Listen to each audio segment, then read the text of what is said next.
Значи, толкова мраз, толкова тъмно време, нямах. И аз, направо ти казвам. Ами хода в фантазия, ти взем някой гланц. Хайде!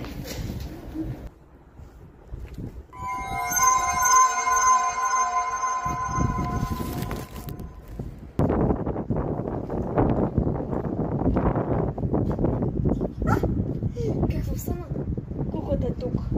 Мисли си, че сме се отървали от нея. Има бележка.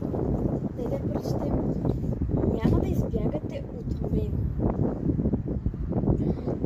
Какво ще правим сега? Вече става още по-стресиращо. И още по-стресиращо става буквално. Отиваме на фантазия, ще да се правим с ден неща, които тази куклата подробно да го приберем. Защото не мисля, че ще се отива да я вземем, да отгаднем нещо за нея, нещо да направим и да ходи да приберем, защото вече не знаем. Боже, това е много стресиращо. Да, наистина, но сега ще се направим, че тази кукла не я познаваме. Никой не сме я виждали, но ако я видим още един път, означава, че наистина вече трябва да минем към план Б, така че да разберем кой е спратил тази кукла, дали някой ни наблюдава наистина.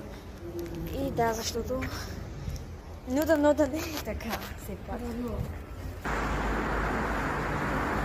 Мален страх. Спокойно бе, няма нищо страшно, но наистина, ако още един път стане, вече ще се отнесем към да разберем кой го е пратил тази кукла. Сега ще затворим очите и не сме видяли абсолютно нищо.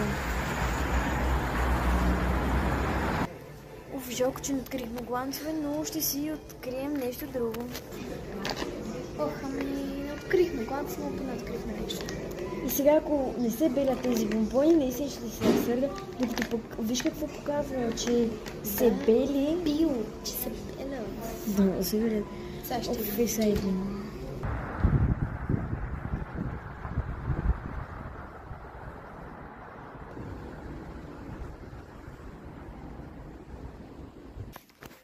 Нека забравим всичко и да си направим най-хубавия ден. Да, нека да си направим най-хубавия ден. Сега сме в мол, да вземем тези конфети и да направим малко, да се побазикаме с нашите съседи.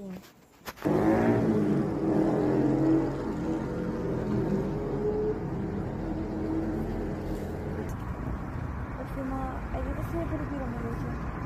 Ами, Става и още по-тъмно и вече...